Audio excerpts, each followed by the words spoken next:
You, John Fitzgerald Kennedy, do solemnly swear. I, John Fitzgerald Kennedy, do solemnly swear. That you will faithfully execute the office of President of the United States. That I will faithfully execute the office of President of the United States. And will, to the best of your ability. And will, to the best of my ability. Preserve, protect, and defend the Constitution of the United States. Preserve, protect, and defend the Constitution of the United States. So help you God. So help me God.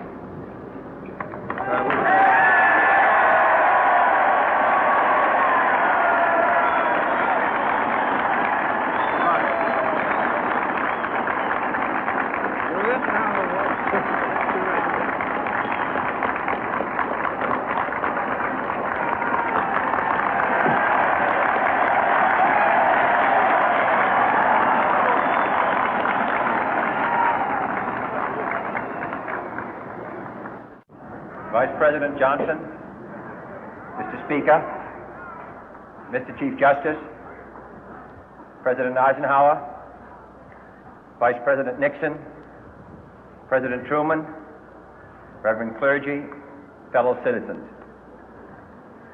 We observe today not a victory of party, but a celebration of freedom, symbolizing an end as well as a beginning, signifying renewal as well as change.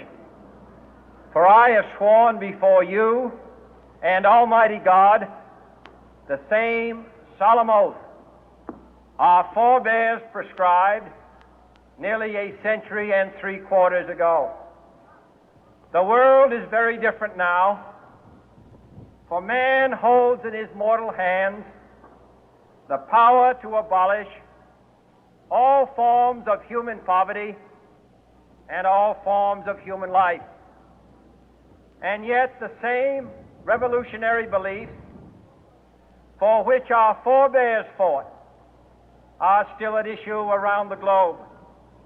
The belief that the rights of man come not from the generosity of the state, but from the hand of God. We dare not forget today that we are the heirs of that first revolution. Let the word go forth from this time and place to friend and foe alike that the torch has been passed to a new generation of Americans born in this century, tempered by war, disciplined by a hard and bitter peace, proud of our ancient heritage, and unwilling to witness or permit the slow undoing of those human rights to which this nation has always been committed and to which we are committed today at home and around the world.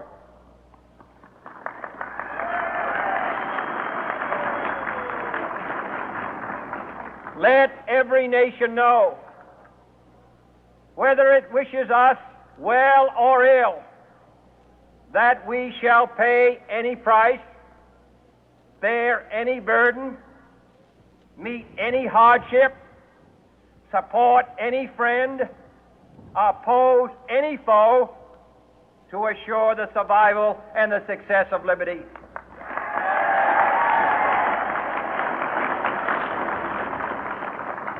This much we pledge and more.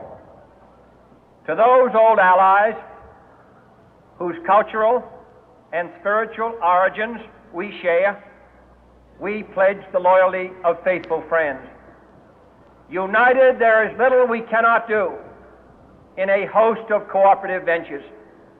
Divided, there is little we can do, for we dare not meet a powerful challenge at odds and split asunder. To those new states whom we welcome to the ranks of the free, we pledge our word that one form of colonial control shall not have passed away, merely to be replaced by a far more iron tyranny. We shall not always expect to find them supporting our view, but we shall always hope to find them strongly supporting their own freedom, and to remember that in the past, those who foolishly sought power by riding the back of the tiger ended up inside.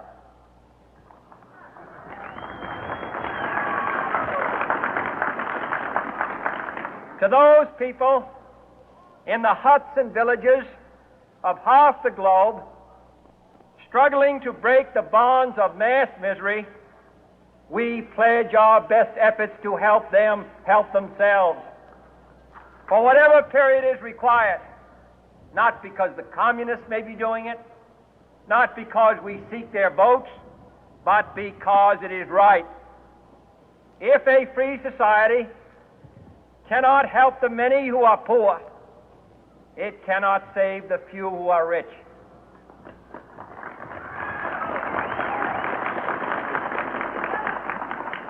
To our sister republics south of our border, we offer a special pledge to convert our good words into good deeds, in a new alliance for progress, to assist free men and free governments in casting off the chains of poverty. But this peaceful revolution of hope cannot become the prey of hostile powers. Let all our neighbors know that we shall join with them to oppose aggression or subversion anywhere in the Americas. And let every other power know that this hemisphere intends to remain the master of its own house.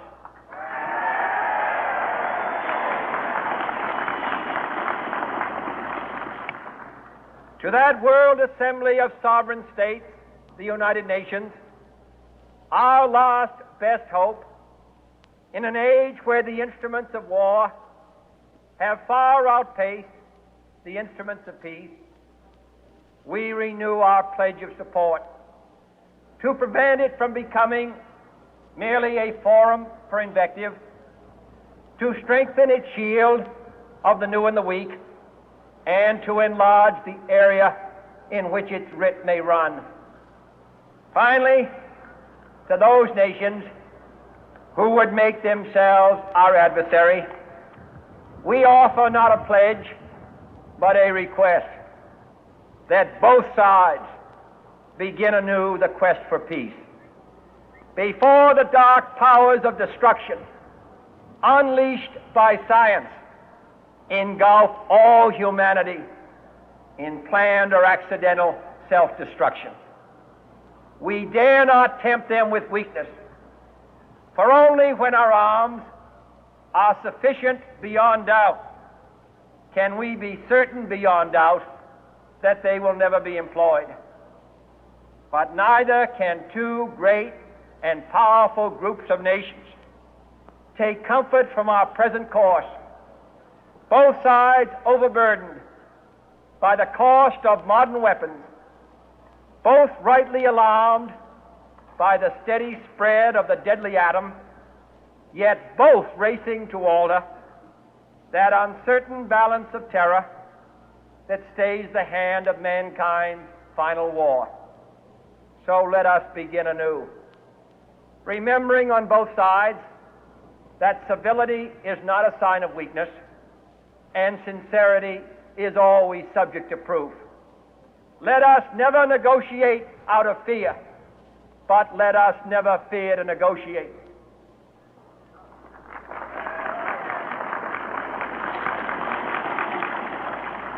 Let both sides explore what problems unite us, instead of belaboring those problems which divide us.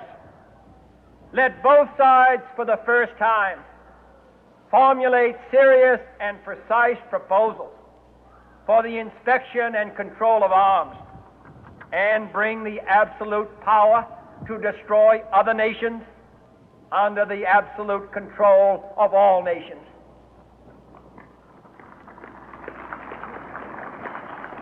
Let both sides seek to invoke the wonders of science instead of its terrors. Together, let us explore the stars, conquer the deserts, eradicate disease, tap the ocean depth, and encourage the arts and commerce. Let both sides unite to heed in all corners of the earth the command of Isaiah to undo the heavy burden and let the oppressed go free. And if a beachhead of cooperation may push back the jungle of suspicion, let both sides join in creating a new endeavor, not a new balance of power, but a new world of law, where the strong are just and the weak secure and the peace preserved. All this will not be finished in the first 100 days, nor will it be finished in the first 1,000 days, nor in the life of this administration, nor even perhaps in our lifetime on this planet. But let us begin.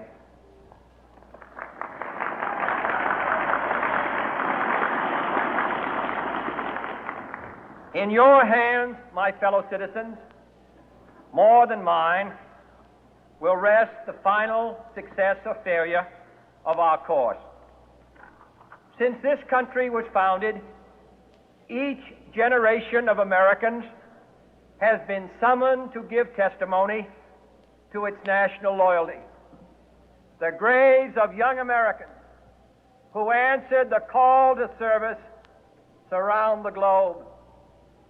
Now the trumpet summons us again, not as a call to bear arms, though arms we need, not as a call to battle, though in battle we are, but a call to bear the burden of a long twilight struggle, year in and year out, rejoicing in hope, patient in tribulation, a struggle against the common enemies of man, tyranny, poverty, disease, and war itself. Can we forge against these enemies a grand and global alliance, north and south, east and west, that can assure a more fruitful life for all mankind? Will you join in that historic effort?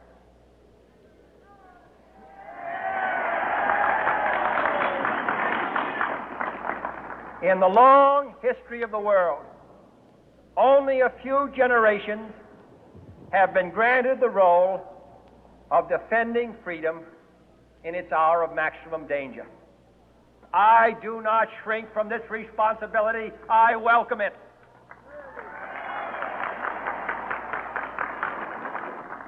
I do not believe that any of us would exchange places with any other people or any other generation.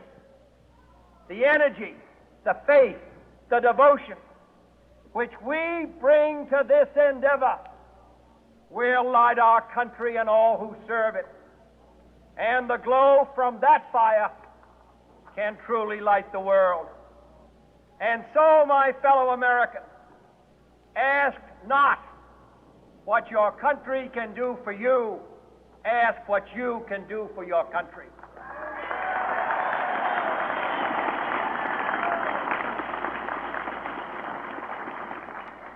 My fellow citizens of the world, ask not what America will do for you, but what together we can do for the freedom of man.